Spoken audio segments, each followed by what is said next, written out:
Hello and welcome to the beginning of your third lesson for our platformer game. Up to this point you should have your backgrounds decided and your basic movements of jumping and moving left to right. Today what we'll be doing is we are working on the maths equations that will be throughout the game. And what we're going to begin with is the 3 maths questions that are going to come up at the start of the game. So, as always, we go into our events, and when green flag clicked, as we always do, this one is going to be quite a long piece of code, so we're just going to keep moving it up, just give ourselves plenty of room to work with. Alright, so we go into our control next, and as we are going to have 3 maths questions, we are going to put our repeat sign on. We're going to change that to 3. And then we go into our variables, and all our variables is we're going to have 2 variables, x and y, here, as you can see. And our x is going to be one number in the equation, and the y is going to be the other. Alright, so we go set the set block, and we put 2 in. Alright, and as you can see they have named jump height, we don't want that, we want to change it to x and y. Then we come over here to the left to our operators, and we ask it to pick random 1 to 10 and pop those in. So what that's going to do is, as you can see, that's working there, but it'll look different in a second. Now we go into our sensing, and what we're going to do is get the ask block. And what we're going to do here is we're going to ask it to join our letters together. So we get the join block, and as you can see up here, we have our maths. We have the plus, minus, this star is multiplication, which is what we're going to be using. So we put that in there. Sorry, getting ahead of myself. First we need to write the question that is going to be asked. So we go into our variables, we get our x variable, and we go back into our operators, we need to get another join, just to space it out a bit.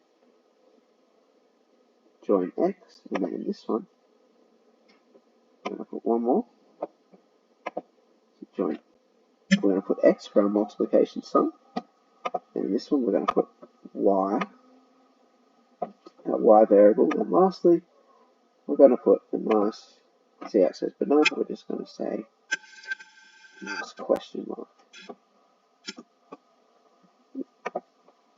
And then we pop that at the bottom. That should work. What is 4 times 4?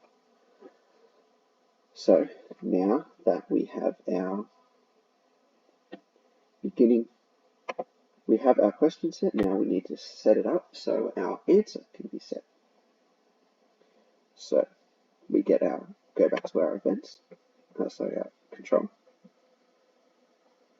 and we grab an if block. And this is just going to say if we get the answer right.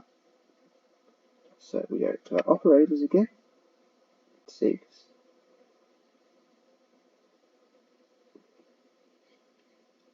So if we're going to grab the one with the equal sign, because this is for if our answer is correct. Pop that in. And then in sensing, you'll see that there is a block for answer, which is whatever you put in, whatever you type in. So I'm going to pop that in. So if answer equals, go back into operators, we grab our one here, which is our multiplication block. We put our x variable in the one, our y variable in the other. So if answer equals x times y, which is a random number from 1 to 10, we're going to go to our start position, which is where our sprite is currently standing, like that. But now we need to do if they get it wrong. So we grab another if block.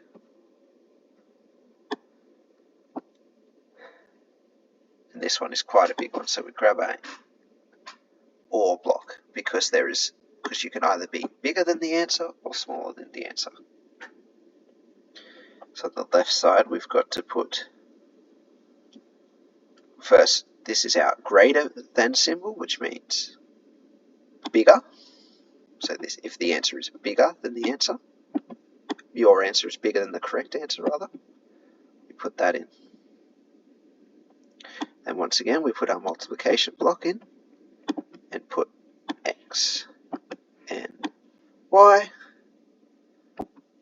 X and y, and we move that to the right side, and then we go back into sensing, get our answer block, and back. So if answer is bigger than x times y, or if answer is,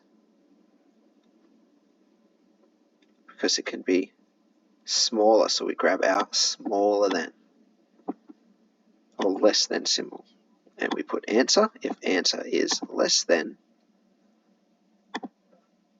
x times y,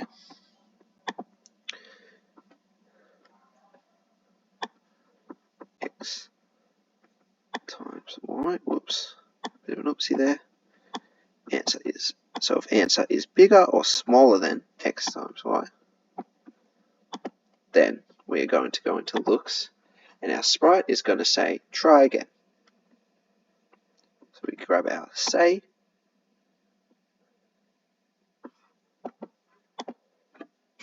try again, and again, do a little exclamation point. So that'll say that first, so let's just check out if that works first. We go 70, 45, and 50. So it works if we get it right, and if we get it wrong, 81, 8, and 8. So we got those wrong, so it says try again. Good. Then we're going to wait for 2 seconds, sorry. 2. And then we're just going to duplicate this little block quickly.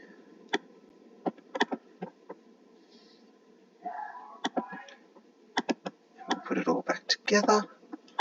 So all this is if we get it wrong, it's just going to ask the questions again. So let's see if we got that right. So 9 times 2, let's just do 7 for each answer, so we know we're getting it wrong. Try again, 2, and then 70, 4 times 9, 36, 10 times 8, 80, and that is how we code our beginning equations. But as you can see in the top left corner, we don't want to have our variables present, so you right click, just press hide for each of those.